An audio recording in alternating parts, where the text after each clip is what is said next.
దేవుడిని మనస్ఫూర్తిగా కోరుకుంటున్నాను.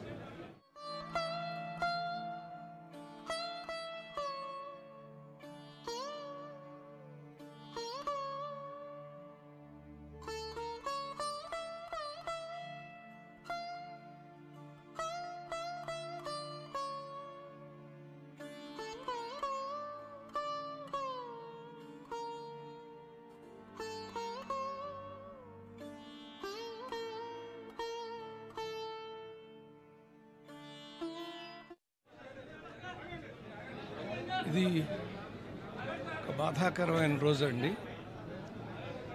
ఒక పత్రికా ప్రపంచంలోనే కాకుండా సమాజంలో మానవ ధర్మాలు, మానవ నీతులు, ప్రజాస్వామ్య ధర్మాలు ఎలా ఉంటాయో అద్భుతంగా చూపించినటువంటి మహానుభావుడు రామోజీరావు గారు.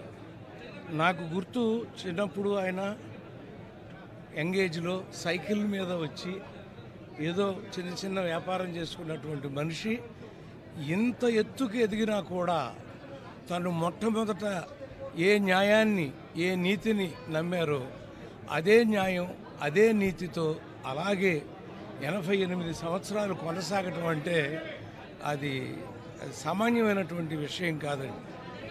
అంత మహానుభావుడితో మేము కూడా కలిసి సినిమాలు చేసే అదృష్టం మాకు కలిగింది. మౌన పోరాటం మీరు అందరూ చూసి ఉంటారు. ఆయన ఆ సినిమా చేయటానికి ఎంత ఆలోచించామో, ఎండింగ్ ఎలా అనేది ఆయన అసలు కథలో కూర్చునేవారండి. కూర్చున్నప్పుడు నవ్వేసేవారు. ఏదైనా కమర్షియల్ సీన్లు చెప్తుంటే ఏం మాట్లాడుతున్నారు మీరు, మనం తీస్తున్న సినిమా ఏంటి, మీరు చెప్తున్నది ఏంటి అంటూ ఉండేవారండి. అలా ఒక పత్రికా ప్రపంచం ఏ వార్త అయినా సరే,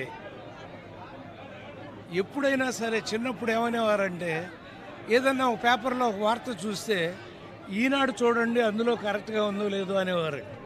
అంటే ఈనాడులో పడింది అంటే అది నిజమైన వార్త అనేటువంటి నమ్మకాన్ని కలిగించిన మహానుభావుడు ఆయన. ఈ రోజున సెలవు తీసుకుని వెళ్ళిపోయారు. ఆయన భౌతిక కాయాన్ని చూస్తుంటే ఇంకా ఆయన జీవించి ఉన్నట్టుగానే అనిపించారండి. కళ్ళలో నీళ్లు తిరిగినాయి. నిజం, ఆయన జీవించే ఉంటారు. ఈ పత్రికా ప్రపంచం ఉన్నాళ్ళు జీవించే ఉంటారు. మంచితనం ఉన్ననాళ్ళు జీవించే ఉంటారు. న్యాయ పోరాటం ఉన్ననాళ్ళు జీవించే ఉంటారు అని తమందరికీ తెలియజేస్తూ సెలవు తీసుకున్నాను. నమస్కారం.